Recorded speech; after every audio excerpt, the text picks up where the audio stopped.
예수는 누구신가? 이 문제는 히브리서를 기록한 히브리서 저자의 중요한 관심사였습니다. AD 65년부터 70년경에 쓰여진 것으로 여겨지는 이 히브리서는 AD 64년 로마 대화재 사건으로 인한 네로 황제의 기독교인들을 향한 대대적인 핍박으로 인해서 당시 유대교에서 기독교로 개종한 유대인들은 무척이나 흔들리고 있었습니다. 괜히 믿었다, 혹은 믿어봤자 별 수 없다 등등의 생각이 그들 마음속에 독버섯처럼 자라나고 있었습니다. 당시 여전히 정치적 테두리 안에 로마와 좋은 관계를 유지해 오고 있던 유대교에 비해서 이제 막 시작된 기독교는 열성적인 유대인들에게나 또 로마 당국의 눈에 가시처럼 꺼림직하고 또 제거해 버려야 하는 그런 존재들로 인식되어져 왔습니다. 그래서 엄청난 박해가 시작되자 예수를 믿기 시작한 이들이 하나둘 신앙의 자리를 떠나는 일들이 교회 공동체 안에서 벌어지고 있었던 것입니다. 가뜩이나 지금까지 나름 잘 지켜왔던 성전 제사 등의 율법들이 또 행위들이 다 필요 없어지고 나니 뭔가 허전하고 뭔가가 찜찜하게만 느껴지던 그런 순간인데, 힘들고 어려운 일들이 자신들의 삶에 닥치고 나니까 마치 잘못된 길로 들어온 것 아닌가 하는 후회와 의심이 막 밀려들게 되면서 요동치는 신앙의 흔들림 속에 스스로 믿음을 저버리고 다시금 유대교로 돌아가는 이들이 속출하게 된 것입니다. 그래서 히브리서는 이 같은 현상들이 일어나고 있는 상황 속에서 그 문제의 핵심이 어디 있는지를 짚어주고자 쓰여진 책입니다. 히브리서 저자는 흔들리는 사람들, 또 떠나는 사람들, 주저앉은 사람들에게 있어서 문제는 그들에게 있어서 예수에 대한 바른 이해가 부족함을 보게 된 것입니다. 예수를 제대로 모르기에 이런 일들이 일어나는 것으로 본 것입니다. 그리하여 예수가 누구신가? 이것이 히브리서 저자가 붙잡은 아주 중요한 주제인 것입니다. 여러분에게 있어서 여러분의 신앙을 또 믿음을 송두리째 뒤흔든 그런 사건 혹 그런 일들이 있으신지요? 어쩌면 지난 팬데믹의 시간이 우리에게 그와 같은 시간이었을지 모릅니다. 많은 이들이 교회를 떠났고 신앙의 자리를 떠났고, 그래서 많은 교회들이 문을 닫는 그런 안타까운 일들이 있었습니다. 또 혹은 최근 오랫동안 섬기던 교회 공동체를 떠나야만 했던 순간이었을지도 모릅니다. 건강이 또 갑자기 나빠짐으로, 혹은 자녀의 문제로, 혹은 주변에 믿는 사람들과의 관계가 갑자기 나빠짐으로 인하여서, 혹은 새로운 일, 새로운 학업, 또 새로운 직장으로 인해서 신앙이 흔들리거나 또 신앙을 떠나거나 주저앉게 된 일들이 있으셨을 수도 있습니다. 그런 모든 문제의 원인을 여러분은 어디서 찾으려 하셨는지요?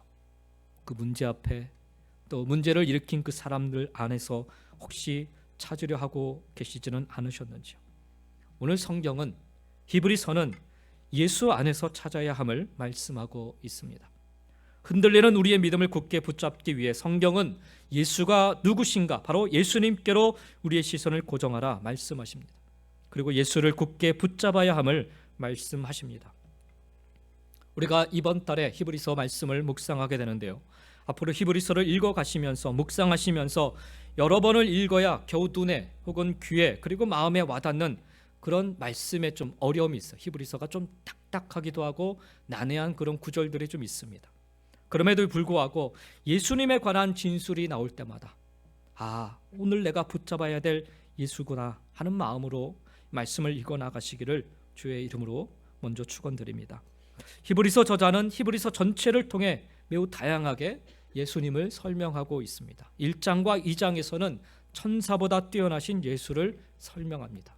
예수를 설명할 때 뭔가 좀 비교하면서 설명을 하는데, 그 이유는 이 히브리서를 읽고 있었던 독자들, 정확히는 누구라고는 얘기하고 있지는 않지만 그 독자들이 지금 안고 있었던 그런 문제들, 그들이 안고 있었던 회의나 의심 혹은 그런 궁금증 이런 것들을 좀 설명하고자 이 예수에 대해서 좀 나열하고 있는 것입니다. 그래서 1장과 2장에서는 천사보다 뛰어나신 예수를 설명합니다. 그 말은 그 당시 사람들이 예수는 천사보다는 좀 못한 사람 아닌가, 이렇게 인식을 하고 있었다는 거죠. 영적으로 천사가 더 뛰어나지 않나, 이런 생각을 갖고 있었다는 거죠. 3장부터 또 4장 13절까지는 모세보다 뛰어나신 예수님에 대해서 설명합니다. 율법을 중요히 여겼던 유대인들에게 있어서는 모세가 최고예요. 그래서 유대교에서 기독교로 개종한 이들이 다시 유대교로 돌아가는 이유가 예수님을 따른다는 것이 뭔가 이게 율법에 그 잘 짜여진, 이렇게 잘 오가나이즈된 그런 것에 좀 부족함이 있지 않나, 좀 허술함이 있지 않나, 이런 생각을 하게 된 거죠. 율법을 좀 지키면서 그동안 해왔던 그런 율법적인 행위들, 이런 것들 다 필요 없다고 하니까 뭔가 허전하기도 하고, 그런 마음들 드는 사람들에게 모세보다 뛰어나신 예수님에 대해서 히브리서 저자는 설명을 하고 있는 것입니다. 그리고 4장 14절부터 7장까지는 레위 제사장보다 뛰어나신 참된 대제사장 되시는 예수님을 설명하고 있습니다. 율법의 구약 그 성전 제사들을 다 없애버린 것이 예수님이시죠. 그래서 대제사장들이 했던 일들이 다 없어져 버리니까 이 기독교를 믿으면서 자꾸 의심이 되는 거예요. 우리가 뭘 해야 되는데, 뭘 해야 좀 선하고 의롭다라고 인정받을 수 있는데 그게 없으니까 그저 말씀만 믿으면 된다고 하니까 그런 마음의 허전함에 사람들이 대제사장을 자꾸 생각하게 된 거죠. 제사를 생각하게 되고 성전을 바라보게 된 거죠. 그런 사람들에게 제사장들보다 뛰어나신 참된 대제사장 되신 예수님을 설명합니다. 그리고 8장부터 10장 18절까지는 구약의 옛 언약과 제사와 견줄 수 없는 예수님이 주신 새 언약과 또 예수님이 이루신 속죄함에 대해서 설명합니다. 단번에 이루신 그 속죄함, 그리고 예수님이 주신 그 언약, 그것이 과연 구약에서 말씀하신 언약과 어떤 차이가 있는가, 이런 것들을 히브리서는 설명을 하고 있습니다. 그렇게 예수에 대해 설명한 뒤에 히브리서 저자는 그러므로 참된 구원자 예수를 바라보며 흔들리는 믿음 붙잡고 인내하면서 성도로서의 합당한 믿음 생활하라, 10장 19절부터 마지막 13장까지 이르러서 권면을 하고 있는 것입니다. 그래서 여러분 히브리서를 읽으실 때 적어도 10장까지는요 예수님에 대해서 계속 설명하고 있어요. 그러니까 그 설명하는 중간중간에 이렇게 좀 많이 좀 난해한 구절들이 좀 있는데, 예수님에 대해서 설명하는 그런 구절들이 나올 때마다 아까도 말씀드렸지만 오늘 내가 붙잡아야 될 예수구나 라는 생각을 가지시고 그 앞에 잠깐이라도 머무시며 예수님을 묵상하고 그 말씀 앞에 나아가는 그런 시간이 될 수 있었으면 좋겠습니다. 짧은 시간 안에 다 다룰 수는 없지만 오늘 본문보다 앞장인 3장 1절의 선언을 통해서 예수는 누구인지에 대해서 먼저 좀 생각을 해보겠습니다. 3장부터 4장에 이르는 말씀들입니다. 3장 1절을 한 장을 좀 넘기셔서 3장 1절을 보시면, 그러므로 함께 하늘의 부르심을 받은 거룩한 형제들아, 우리가 믿는 도리의 사도시며 대제사장이신 예수를 깊이 생각하라 라고 말씀합니다. 자, 예수님을 이제 설명하는데 2장 1절에서 그렇고 3장 1절에 와서도 그렇고 그 예수를 깊이 묵상하고 바라보고 생각하라, 그런 이야기를 많이 해요. 오늘 여기 3장 1절에서는 뭐라고 얘기하냐면 예수님을 깊이 생각하라 라고 명령형으로 이야기하고 있습니다. 이 깊이 생각하라, 이 말은 헬라어로 카타노에인이라는 단어인데요, 이 단어는 아무 생각 없이 그냥 쳐다보라는 뜻이 아니라 그 속에 감추어진 아주 깊은 의미를 묵상하고 헤아려 보면서 바라보라, 생각하라, 그런 뜻입니다. 누가복음 12장 24절에서도 이 동일한 단어가 사용되고 있어요. 거기에 보면 예수님이 이렇게 말씀하세요. 까마귀를 생각하라. 심지도 아니하고 거두지도 아니하며 골방도 없고 창고도 없으되 하나님이 기르시나니 너희는 새보다 얼마나 더 귀하냐라고 말씀합니다. 늘 보았던 까마귀인데 그냥 지나칠 수도 있지만 깊이 생각해 보면 거기에는 아주 작은 미물도 돌보시는 하나님의 은총이 담겨져 있다라는 것입니다. 바로 이와 같은 식으로 예수님에 대해 깊이 생각해야 하는 것입니다. 그저 성경에서 잠깐 언급됐던, 아니 누군가에게 전해졌던 예수로 그냥 지나칠 것이 아니라 조금은 더 머물러 생각해보는, 조금 더 집중해서 생각해보는 그런 시간을 가지라라는 거죠. 우리의 믿음이 흔들릴 때마다, 우리의 우리의 그 신앙의 자리에서 자꾸 멀어지려고만 하는 그런 순간에 우리가 가장 우선적으로 해야 할 일은 그 문제를 찾아가는 것이 아니고 그 상황을 탓하는 것이 아니고 그 사람을 바라보는 것이 아니라 바로 예수님에 대해서 깊이 생각해야 하는 것입니다. 여기 3장 1절에 그 깊이 생각하라는 말, 영어 성경에는 뭐라고 말씀하냐면 너의 생각을 주님께 고정시켜라 라고 번역을 하고 있습니다. 주님께 고정시켜라. 우리 생각을 예수님께 고정시키게 되면 어떻게 될까요? 바로 예수님의 영향을 받게 됩니다. 예수님처럼 생각하게 됩니다. 예수님 때문에 고민하게 됩니다. 그래서 우리의 삶이 예수님을 닮아가게 되는 것입니다. 이게 바로 예수님께 고정시킬 때 일어나는 일들입니다. 히브리서 기자는 그래서 생각하라, 깊이 생각하라, 예수님께 너의 생각을 고정시켜라 라는 얘기를 지금 하고 있는 것입니다. 자, 그러면 예수를 깊이 생각한다고 할 때, 예수님께 우리 생각을 고정시킨다고 할 때 무엇을 생각해야 될까요? 예수님의 무엇을 생각해야 될까요? 첫 번째로는 예수님의 뜻입니다. 예수님의 뜻을 깊이 생각하셔야 됩니다. 사람은 저마다 뜻을 세우고 삽니다. 그리고 그 뜻을 이루고자 노력하며 삽니다. 신앙생활에서도 마찬가지예요. 교회를 다니며 신앙생활하면서 자기의 뜻을 가지고 있습니다. 교회를 다니며 신앙생활하는데 자기 뜻 없이 사는 사람 별로 못 봤습니다. 그리고 그 뜻을 이루고자 노력합니다. 그런데 문제는 그 뜻이 예수님의 뜻과 다를 때가 많다라는 거예요.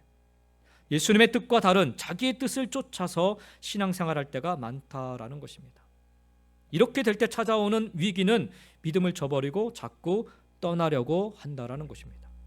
어려움이 닥치자 내가 지금 뭐 하고 있나, 이렇게 마음고생하려고, 이렇게 욕먹고 핍박받으려고 그러려고 예수님 믿은 거 아니지 않나, 이런 생각이 우리 안에 찾아온다는 거죠. 마태복음 20장에 보면 예수님께서 이제 막 십자가를 지시기 위해 예루살렘을 향해 나아가시는 장면이 기록되어 있습니다. 길 가는 도중에 예수님께서 12제자들에게 이번에 예루살렘에 올라가면 십자가에 못 박혀 죽게 될 것이라는 것을 말씀하십니다. 이때가 벌써 세 번째로 십자가에서 죽음을 말씀하고 계신 것입니다. 그런데 바로 그때 야고보와 요한의 어머니가 예수님 앞으로 나옵니다. 그리고 예수님께 부탁합니다. 주의 나라에서 이 한 아들은 주님의 우편에, 그리고 또 다른 이 아들은 주님의 좌편에 앉게 해달라는 것입니다. 그러니까 이 사람은 예수님께서 예루살렘에 올라가셔서 왕이 되시기에 오르시는 줄로 그렇게 착각했던 거죠. 그래서 왕이 되시면 자기 그 두 아들을 예수님 밑으로 해서 2인자와 제3인자의 자리에 앉게 해달라, 그런 부탁을 하고 있는 것입니다. 예수님의 뜻과 다른 뜻을 갖고 있었던 거죠. 근데 막상 예수님이 관원들에 의해 붙잡히시고 끌려가 온갖 고문을 받으시니까 이들이 어떻게 했습니까? 주님 우편에 서 있었어요? 그 잡혀가는 곳에 우편 좌편에 그들이 당당하게 서서 예수님을 호위했습니까? 그렇지 않아요. 그들은 다 주랭랑 치며 도망가 버렸습니다. 그렇습니다. 많은 경우에 주님의 뜻과 우리의 뜻이 이렇게 다를 수가 있습니다. 그래서 우리는 예수를 깊이 생각해야 합니다. 예수님의 뜻이 무엇인지를 깊이 생각해야 합니다. 여기 모인 우리는 각자의 뜻을 이루기 위해서, 혹은 각자의 뜻이 이루어지기를 위해서 이곳에 모인 것이 아닙니다. 우리는 예수님의 뜻을 이루기 위해 오늘 이 믿음의 공동체 안에, 우리 새 생명이란 공동체 안에 우리가 함께 속해 있는 것입니다. 그래서 우리는 무엇보다도 신앙생활하면서 무엇보다도 우리가 해야 될 것은 예수의 뜻, 예수님의 뜻을 깊이 생각해야 합니다. 찬송가 549장, 옛날 찬송가는 431장인데요. 독일의 그 벤자민 슈멀크 목사님이 이 찬양을 작사했습니다. 내 주여 뜻대로 행하시옵소서. 목사님이 목회 도중에 과로로 쓰러져서 오른손을 쓰지 못하게 되었고, 그리고 백내장으로 실명하기에 이르렀다고 합니다. 앞을 제대로 보지 못한 채, 그리고 행동이 부자유로운 속에서 목회를, 또 교회를 계속 섬겨야만 했다고 합니다. 어느 날 목사님이 그 불편한 몸을 가지고 목사님과 사모님이 신방을 마치고 돌아왔는데 자신의 집이 완전히 불타버리고 자신의 두 아들이 화재로 숨지고 말았다고 합니다. 잿더미를 파헤치자 그 안에 두 어린 아들 형제의 시신이 있었다고 해요. 그 두 어린 아들 시신을 부둥켜 안고 하나님께 울며 기도를 드렸다고 합니다. 그 기도를 가사로와 만든 찬송이 찬송가 549장 내 주여 뜻대로 행하시옵소서. 온 몸과 영혼을 다 주께 드리니 이 세상 고락간 주 인도하시고 날 주관하셔서 뜻대로 하소서. 그냥 부른 찬양이 아니라, 그냥 지은 가사가 아니라 자신의 몸도 다 무너져 버리고 자신의 두 아들도 다 잃어버린 상황에서 그는 그렇게 고백하였습니다.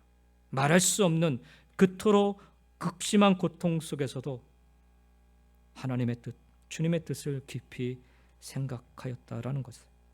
그렇습니다. 우리는 주님의 뜻을 깊이 생각해야 됩니다. 먼저 주님의 뜻이 무엇인지를 묻고 주님의 뜻을 찾고자 해야 합니다.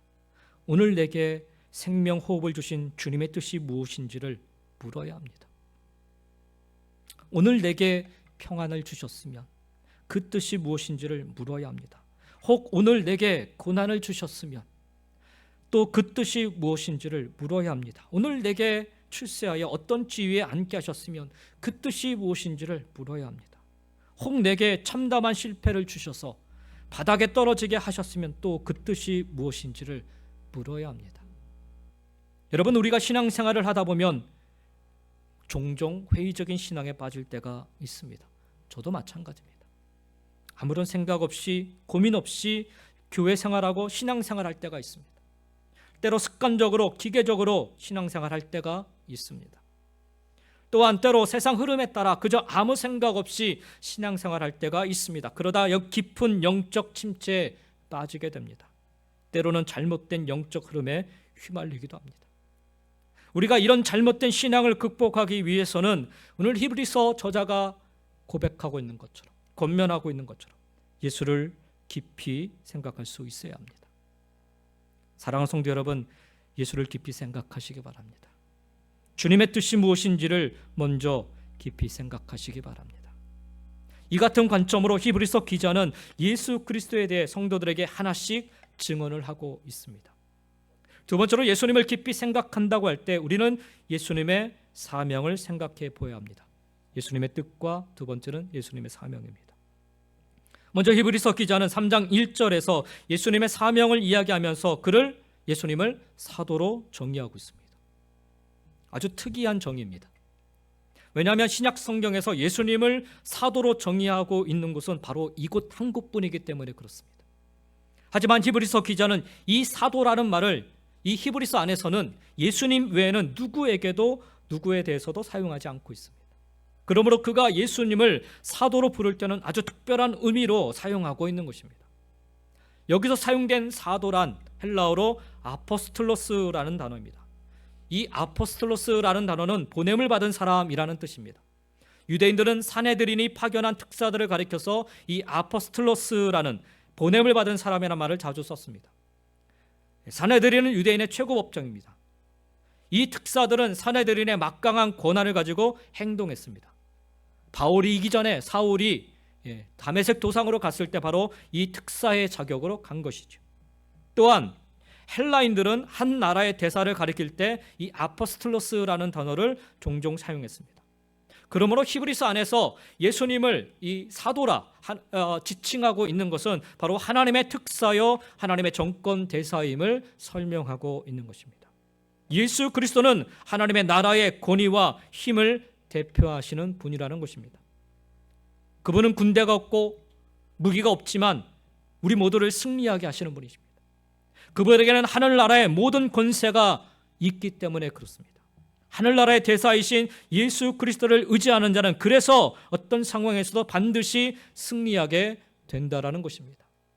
예수님을 깊이 생각할 때 우리가 예수님의 그 사도로서의 그 의미를 생각한다면 오늘 우리가 흔들리는 이 상황 속에서 예수님을 바라보면서 그렇지, 그분이 바로 하늘나라의 모든 권세와 능력을 갖고 계신 분이지라는 그런 소망을 다시 한번 되새기며 우리가 흔들리는 자리에서 벗어날 수 있다는 거죠. 두 번째로 히브리서 기자는 우리가 깊이 생각해야 할 예수님의 사명으로 예수님을 대제사장으로 정의하고 있습니다. 라틴어로 이 제사장이라는 말 폰티펙스라고 사용하고 있는데요. 이 폰티펙스라는 말은 다리를 놔주는 사람이라는 뜻입니다. 제사장은 하나님과 인간 사이에 교량을 놓는 역할을 하는 사람이야. 다리를 놓는 사람입니다. 인간의 편에 서서 하나님께 탄원을 드리고 또 하나님 편에 서서 하나님의 뜻을 전달하는 사람이 바로 제사장이라는 그런 단어의 뜻입니다. 오늘 우리가 읽은 본문의 14절에서도 예수님을 대제사장으로 표현하고 있습니다. 14절 말씀, 그러므로 우리에게 큰 대제사장이 계시니 승천하신 이 곧 하나님의 아들 예수시라라고 말씀해요. 사실 여러분, 예수님을 대제사장이라고 하는 이런 표현은 유대인들에게 있어서는 매우 낯선 표현이에요. 왜냐하면 예수님은 대제사장으로 상징되던 그 구약의 제사와 율법을 폐기하신 분이기 때문에 그렇습니다. 십자가에 달려 돌아가실 때 휘장을 다 가르셨죠. 더 이상 제사를 드릴 필요가 없는 거예요. 하나님 앞에 나가서. 그런데 그 예수님을 대제사장이라 지금 부르고 있는 거예요. 그러니 유대교에서 기독교로 개종한 이들이 헷갈릴 수 있다는 거예요. 왜 이런 표현을 쓰고 있는가? 히브리서 기자가 이걸 모를 리가 없습니다. 그럼에도 불구하고 예수님을 대제사장으로 표현한 것에는 그 안에는 깊은 뜻이 놓여져 있기 때문에 그렇습니다. 구약시대 대제사장이 하던 중요한 일에는 두 가지가 있습니다. 하나는 그는 백성을 위해 짐승을 제물로 삼아 대신 제사를 드려서 백성들의 죄를 깨끗게 했습니다. 그리고 다른 하나는 대제사장은 1년에 한 차례 하나님이 계신 지성소로 나아갔습니다. 말하자면 백성들을 대표해서 하나님 보좌 앞으로 나아갔던 것입니다. 예수님을 대제사장에 비유한 것은 바로 이 사실 때문에 그래요.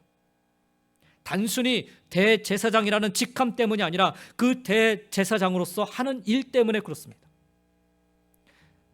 예수님께서는 대제사장처럼 우리들의 죄를 깨끗게 하시는 일을 하셨기 때문에 그렇습니다. 히브리서 9장 12절 말씀에 보면 염소와 송아지의 피로 하지 아니하고 오직 자기의 피로 영원한 속죄를 이루사라고 말씀하고 있습니다.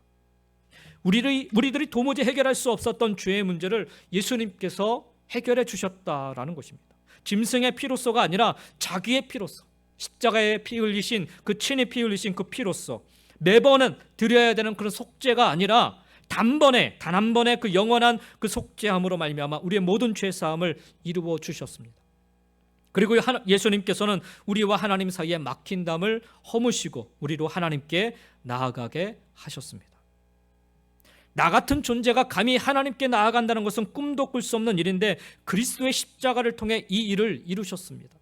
감히 바라볼 수도 없었던 하나님을 예수를 힘입어 우리가 감히 아버지라 부르게 되었고 하나님께서는 우리를 하나님의 당신의 자녀로 삼아 주셨습니다. 그리고 하나님께 담대히 나아가게 하셨습니다. 예수님은 이런 일을 하셨어요. 예수님을 그래서 우리가 대제사장이라 언급하는 이면에는 바로 이와 같은 의미를 강조하기 위해서입니다. 우리가 예수를 깊이 묵상하고 생각할 때 바로 예수님이 하신 일을 우리가 생각해야 된다는 거예요. 오늘도 우리는 얼마나 애를 쓰며 사는지 몰라요. 이렇게 하면 하나님이 기뻐하실까? 이렇게 하면 하나님이 조금 더 나를 알아주실까? 그러나 히브리서 기자는 우리에게 가르쳐주고 있는 것입니다. 그게 아니다는 거죠. 이미 예수님께서 대제사장으로 이 모든 일을 하셨다는 거예요. 예수를 믿으면 우리가 염려하고 우리가 걱정하고 우리가 노력하고 우리가 애쓰는 그 모든 것들이 하나님께서 다 이루어 주신 일임을 우리가 믿게 된다. 그래서 다시 돌아갈 필요가 없다는 거죠. 흔들릴 필요가 없다는 거죠. 세 번째로 우리가 예수를 깊이 생각해야 될 것은 예수님의 삶을 볼 수가 있습니다. 히브리서 기자는 예수는 사도시고 대제사장이시며 또한 우리의 연약함을 동정하신 분이라 말씀하고 있습니다. 15절 말씀이죠. 우리에게 있는 대제사장은 우리의 연약함을 동정하지 못하실 이가 아니요. 이게 부정에 부정을 쓰고 있기 때문에 동정하시는 분이다라는 거예요. 모든 일에 우리와 똑같이 시험을 받으신 이로되 죄는 없으시니라라고 말씀합니다. 옛날 성경 번역에는 이 동정이라는 말 대신에 체휼이라는 단어를 사용하고 있습니다. 사실 체휼이라는 말은 우리말 사전에는 등장하지 않는 단어입니다. 한자어예요. 이 체휼이라는 말. 한자어로 몸소 가엾이 여긴다라는 뜻을 담고 있습니다. 그래서 지금 우리가 가지고 있는 이 새로 번역한 성경에는 이 체휼이라는 단어 대신에 동정이라는 단어로 번역을 하고 있는 것입니다. 예수님은 우리 인생의 연약함을 몸소 겪으셨습니다.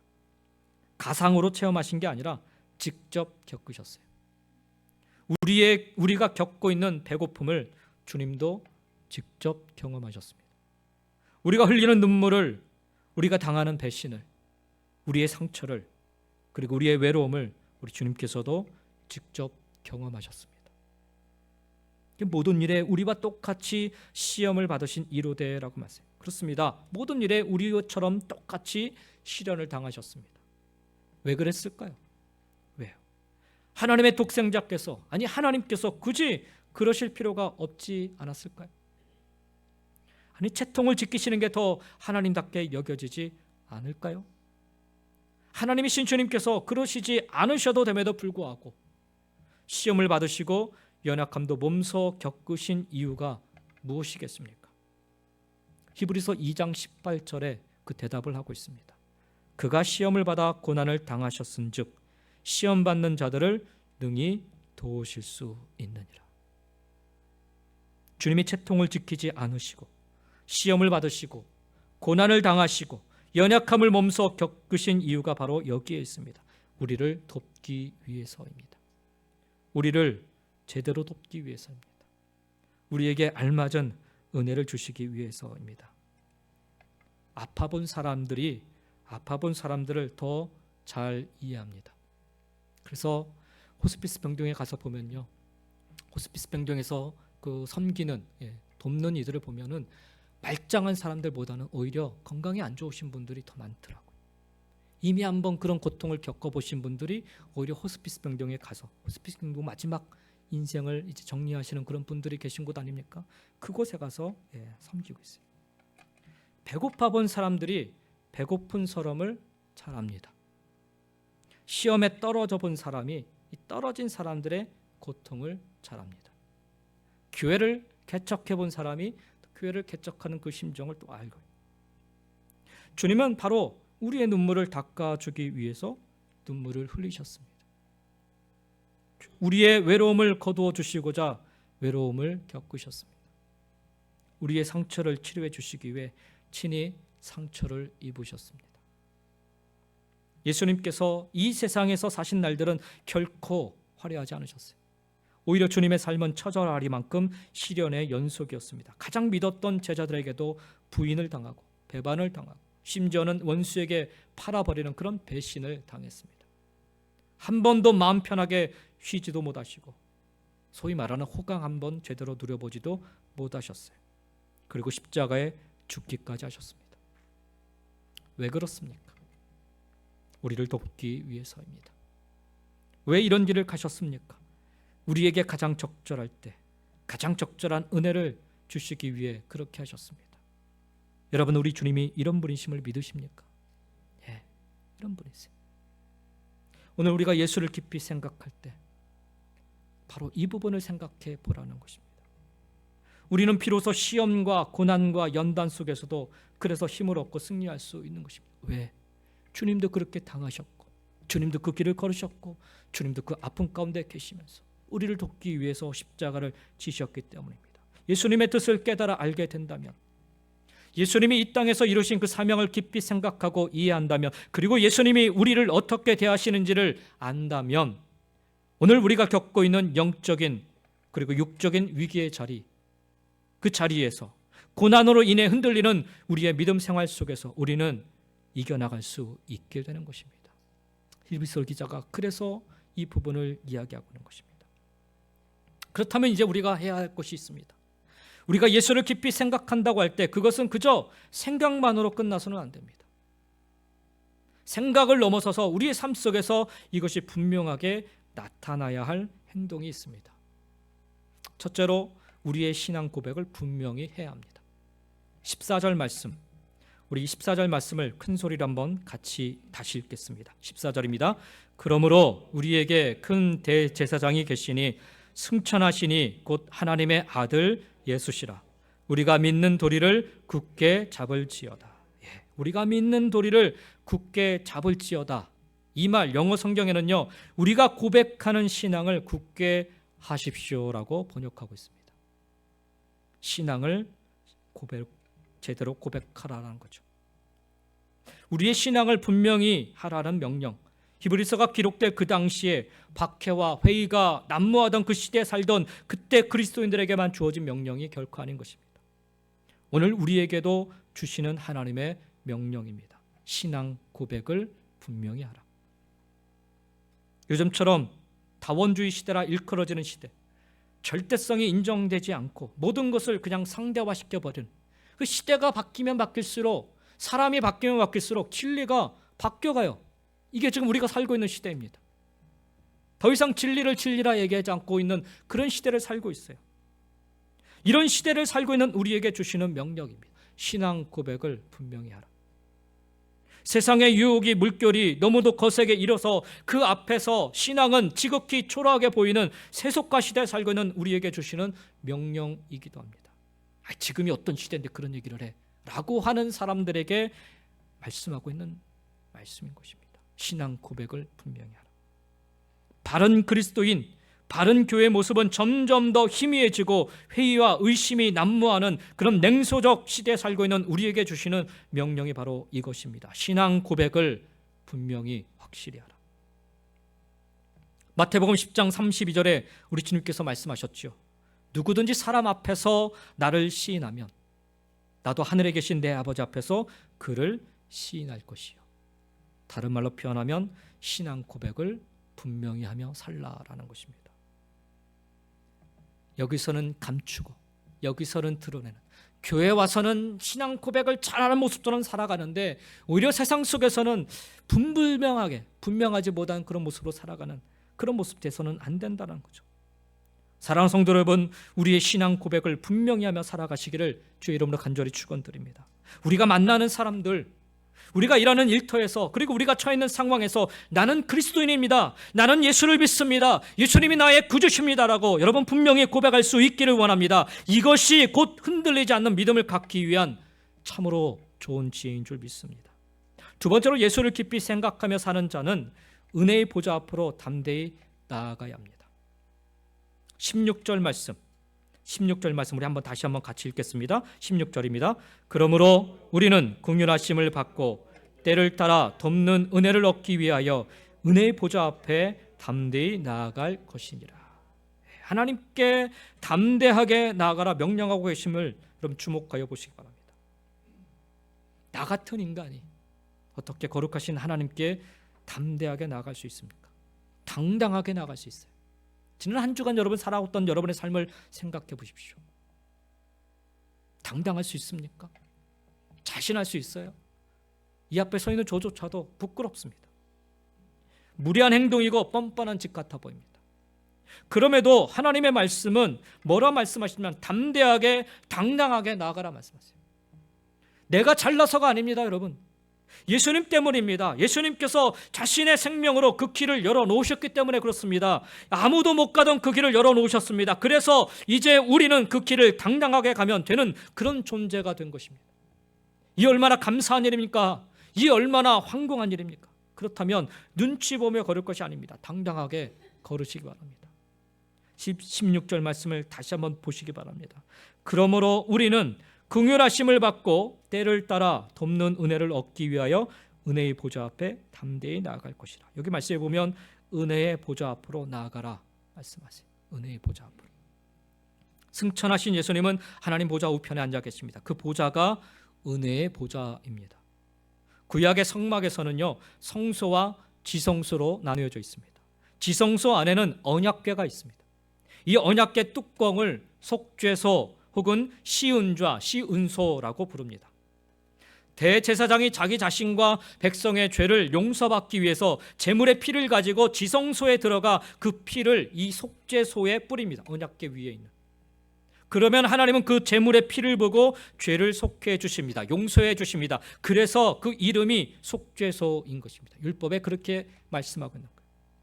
그런데 용서만 해주시고 끝나는 것이 아닙니다. 백성들을 도와주시는 은혜를 베풀어 주십니다. 그래서 그 자리를, 그 속죄소라는 자리를 시은좌, 즉 은혜를 베푸는 자리, 시은소, 즉 은혜를 베풀어 주는 곳이라 그렇게 부르고 있는 것입니다. 우리 주님은 오늘도 연약한 사람을 도우시려고 오늘도 은혜의 보좌에서 기다리고 계십니다. 하나님이 어떤 연약한 사람에게 은혜를 베푸셔서 귀하게 쓰셨습니까? 구약의 말씀을 보면 모세를 들 수가 있어요. 모세 하면은 여러분이 어떻게 생각할지 모르겠는데, 모세를 자세히 들여다보면 그는 욱하는 성질로 사람을 죽였던 살인자입니다. 성품이요 아주 강한 사람이었습니다. 웬만하면 잘 꺾이지 않는 사람이었어요. 그런 모세에게 은혜를 베푸셔서 가장 온유한 성품의 사람으로 바꿔주셨습니다. 세워주셨습니다. 그래서 죽이는 사람이 아니라 백성을 살리는 지도자가 되게 하셨습니다. 우리가 잘 아는 다윗, 성적으로 깊이 타락했던 사람이죠. 성적으로 연약한 사람이었습니다. 그러나 다윗이 깊이 회개할 때 하나님께서 은혜로 도우셔서 다윗을 다시 훌륭한 왕으로 세워주십니다. 이스라엘의 전무후무한 왕으로 세우죠. 신약에 와서 보면 베드로, 우리가 잘 아는 베드로, 지식이 부족한 사람입니다. 직업도 하루하루 먹고 사는 어부였어요. 베드로는요, 말은 앞서는데 의지가 약한 사람으로 유명합니다. 그런데 주님은 그 베드로를 당신의 수제자로 세우시고 또한 교회 역사의 기초석과 같이 쓰셨습니다. 지금도 가톨릭에서는 제1대 그 교황을 베드로로 얘기하고 있는 거예요. 사도 바울, 우리가 아는 사도 바울, 많은 지식을 가졌지만 사도 바울은요, 말이 어눌한 사람이었어요. 몸도 병약했습니다. 약한 사람이었어요. 주님은 그의 연약함을 그래서 은혜로 채워주셨습니다. 고린도후서 12장 10절에 보면 우리가 잘 아는 말씀이에요. 내가 그리스도를 위하여 약한 것들과 능욕과 궁핍과 박해와 공고를 기뻐하노니 이는 내가 약한 그때 강함이라 말씀합니다. 나는 너무 연약해서 그래서 아무것도 못해라고 생각하십니까? 너무 걱정하지 마시기 바랍니다. 주님은 연약한 여러분에게 은혜를 베푸시려고 시은좌에서 준비하고 계십니다. 시은소에서 여러분을 기다리고 계십니다. 그곳에서 여러분을 부르고 계십니다. 연약한 분도 주님이 은혜 주시면, 하나님이 은혜 주시면 얼마든지 모세처럼, 다윗처럼, 베드로처럼, 바울처럼 귀하고 복된 인생으로 살아갈 수 있게 되는 줄 믿습니다. 따라서 우리가 연약하다고 느낄 때 해야 할 일이 무엇입니까? 그 당시 유대인에서 기독교로 개종한 사람들이 끊임없이 느꼈던 부분이 바로 이 연약함이었어요. 세상 사람들에게 비해서 자기들이 갖고 있는 게 너무나도 연약했어요. 늘 무시받아야 되고, 늘 쫓겨야 되고, 늘 짓밟혀야 되는. 그래서 매 순간마다, 매 삶 속에서 그들은 이 연약함을 고백할 수밖에 없어요. 그런 연약함이 느껴질 때마다 낙심하는 게 맞는가, 포기하는 게 맞는가, 그렇지 않다라는 거예요. 오늘 16절 말씀처럼 은혜의 보좌 앞에 담대히 나아가는 일이 바로 우리에게 필요한 것입니다. 구약 성경을 보면 그때는 사람들이 하나님께 나아가는 것을 두려워했어요. 대제사장이라도 두려워했습니다. 죄사함을 받지 못하면 심판을 받을까 봐 죽을 수도 있기 때문에 두려워했습니다. 그러나 우리는 담대하게 하나님께 나아갈 수 있습니다. 예수님의 보혈이 우리의 죄를 영원토록 씻어 주셨기 때문입니다. 근데 여기 본문에 보면요, 우리가 담대히 은혜의 보좌로 나아가는 목적에 대해서 두 가지로 말씀하고 있어요. 두 가지 말씀. 첫째는 국률하심을 얻기 위해서입니다. 국률하심, 자비라는 말이죠. 엘레오스라는 헬라어가 사용되고 있습니다. 이 단어는 하나님의 언약과 반드시 동반되어 사용되는 단어입니다. 엘레오스라는 단어가. 그러니까 이 단어 자체만 사용되지 않아요. 즉 하나님의 언약 안에서 주시는 하나님의 은혜와 사랑, 그 자비를 의미하는 말이 바로 여기 긍휼이라는 말입니다. 하나님의 긍휼은 반드시 하나님의 언약과 함께 나타납니다. 우리가 죄사함을 받고 구원함을 받을 수 있는 것도요, 단지 예수님께서 십자가에 달려 돌아가셨기 때문이 아니라, 만약 그거라면 오늘 누군가가 십자가에 달려 돌아가면 죄사함을 받게요? 그게 아니라는 거예요. 여러분 잘 들으시기 바랍니다. 단지 예수님께서 십자가에 달려 돌아가셨기 때문에 우리가 죄사함을 받고 구원을 받을 수 있는 것이 아니라, 우리 죄를 사하시기 위한 하나님의 언약의 말씀대로 예수님이 이루신 이 십자가의 사랑 때문에 그렇습니다. 하나님의 언약 때문에 이렇게 우리가 구원받을 수 있다는 거예요. 언약대로 이루신 하나님의 은혜요, 사랑이요, 긍휼인 것입니다. 따라서 우리가 담대히 은혜의 보좌로 나아간다는 의미는 언약의 말씀을 붙잡고 그 은혜의 보좌로 나아간다라는 의미인 것입니다. 이것이 하나님의 긍휼인 것입니다. 세상의 모든 권세가 다 무너진다 하여도 하나님의 말씀은 영영이 변하지 않고 서 계신 줄 믿습니다. 그 변하지 않는 능력의 말씀, 권능의 말씀을 굳게 붙잡으시기 바랍니다. 담대히 붙잡고 날마다 은혜의 보좌 앞으로 나아가 오늘 우리에게 베풀어 주시는 하나님의 긍휼하심의 축복을 받으시기를 예수님의 이름으로 간절히 축원드립니다. 이것이 바로 흔들리지 않는 길이고, 이것이 바로 넘어지지 않는 길이며, 이것이 바로 시험을 이기는 길이고, 이것이 바로 당당하게 설 수 있는 길인 것입니다. 그냥 은혜가 아니에요. 그냥 긍휼 아닙니다. 하나님의 언약의 말씀에 근거한 긍휼이고 은혜인 거죠. 오늘 내 육신이 연약해서 하나님의 치유하심과 하나님의 회복하심을 기대하십니까?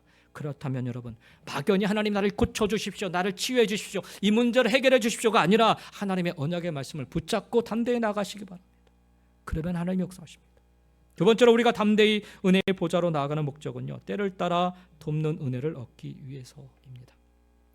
여기 때를 따라라고 번역된 헬라어 유카이로는 때를 잘 맞춘 아주 적절한 때를 뜻하는 말입니다. 도움이란 때를 잘 맞춰야 그 효력이 증대되는 법입니다. 또한 돕는 이라는 단어는 종종 의사들이 치료 행위를 위해서 달려갈 때, 아주 응급 환자가 있을 때 막 달려가지 않습니까? 그럴 때 사용하는 단어입니다. 돕기 위해 달려간다라는 뜻을 여기 담고 있습니다. 하나님은요, 당신의 백성들에게 가장 적절한 도움을 주시기 위해 최적의 타이밍에 최선의 방법으로 도움의 손길을 펼쳐 주시는 분이십니다. 우리가 지난번에 사도행전 말씀을 좀 보다가 말았는데, 제가 이제 수요일마다 지금 계속해서 사도행전 말씀을 조금 더 보고 있는데, 초대교회 역사를 보면요, 이 복음이 그냥 전파된 게 아니에요. 사도들에 의해서 그냥 전파된 게 아닙니다. 하나님이 가장 최적의 타이밍에 이 길을 다 준비해 놓으시고 나서야 사도 바울이 이방인들의 복음을 전하면서 복음이 순식간에 확장되어 가는 것을 보게 됩니다. 그냥 이루어진 게 아니에요. 우연한 게 아닙니다. 아주 하나님께서 정확한 타이밍에 이 모든 것들을 다 준비하시고, 그리고서 적절한 때 하나님이 그 일꾼들을 세우시고 그 일을 이루셨어요. 이게 하나님이 하시는 일입니다. 가장 좋은 타이밍에 가장 최선의 방법으로 도움의 손길을 펼쳐주시는 분이 바로 우리 하나님이십니다. 왜 지금 안 됩니까? 아직 때가 되지 않았기 때문일 수 있어요. 아직 적절한 때가 아니기 때문에. 지금 만약에 여러분이 간절하게 기도하는 것을, 간절하게 소망하는 것을 이루어주시면 어쩌면 교만으로 넘어질 수 있습니다. 어쩌면 또 다른 문제가 발생할 수 있어요. 하나님이 타이밍을 지금 보고 있어요. 성령을 가리켜서 여러분, 보혜사 성령이라 우리 주님이 말씀하셨죠. 여기 보혜사라는 말, 우리 곁에서 돕는 자라는 의미입니다. 우리가 은혜의 보좌 앞으로 나아갈 때 바로 성령의 이끄심, 성령의 역사하심이 함께하여 주실 줄 믿습니다. 이 긍휼하심을 받기 위해, 그리고 때를 따라 돕는 은혜를 얻기 위해 은혜의 보좌 앞으로 담대히 나아가라 말씀하고 계십니다. 그러면 구체적으로 담대하게 나간다라는 말, 이 말이 무엇일까요? 우리가 예배 드리기 위해서 교회당에 올 때 그냥 씩씩하게 걸어오라, 그런 말입니까? 여기 나아가라는 말, 이 단어가 사용된 용례들을 좀 살펴보면 이해가 조금 됩니다. 이 단어가 구약에서 사용된 용례들을 살펴보면요, 주로 하나님 앞에서 예배를 드릴 때, 그리고 제사를 드릴 때 사용되고 있는 단어입니다. 담대히 나아간다. 이 나아가라로 사용된 히브리어를 보면요, 카라브라는 말인데, 이 카라브라는 말이요, 가까이 오다, 접근하다, 들어가다라는 뜻으로 1차적으로는 매우 가깝고 친밀하게 접근해 오는 것을 의미합니다. 그러나 본질적으로는 볼 수 있고 말할 수 있으며 만질 수 있을 정도로 가까이 다가가다라는 뜻입니다. 따라서 여러분, 하나님께 담대히 나아가라는 이 명령은 하나님께 긍휼을 구하고 하나님의 도우심을 구하고 하나님의 은혜를 구하는 일을 위해 은혜의 보좌로 더욱 가까이 나아가라는 말인 것입니다. 하나님을 배웠고 하나님께 말하며 하나님을 경험하는 자리, 우리에게는 그것이 예배의 자리입니다. 우리에게는 그것이 기도의 자리입니다. 그리고 우리에게는 그것이 말씀 묵상의 자리입니다. 그리고 그 자리는 주님이 우리에게 십자가를 통해 허락하신 은혜의 보좌, 은혜의 자리입니다. 그 자리로 담대히 날마다 달려나가는 여러분 모두가 되시기를 예수님의 이름으로 간절히 축원드립니다. 하나님 만나 뵙기를 소망하시기 바랍니다. 어려움이 있다고, 힘들다고, 고통스럽다고, 오늘 히브리서 이 시대에 살았던 많은 성도들이 흔들리고 떠났던 그런 삶을 반복하지 마시고 하나님 만나 뵙기를 무엇보다 먼저 소망하시기 바랍니다. 하나님께 모든 죄악들을 고백하시며 친밀함의 교제를 사모하시기 바랍니다. 하나님의 긍휼하심이 함께 하실 것입니다. 하나님의 때를 따라 돕는 은혜가 여러분과 함께 하실 것입니다. 사랑하는 성도 여러분, 하루하루 견디기 힘든 고난 속에서, 신앙의 갈등 속에서, 의심 속에서 흔들리지 않는 길은요, 오늘 우리가 말씀 보았던 것처럼 예수를 깊이 생각하는 것입니다.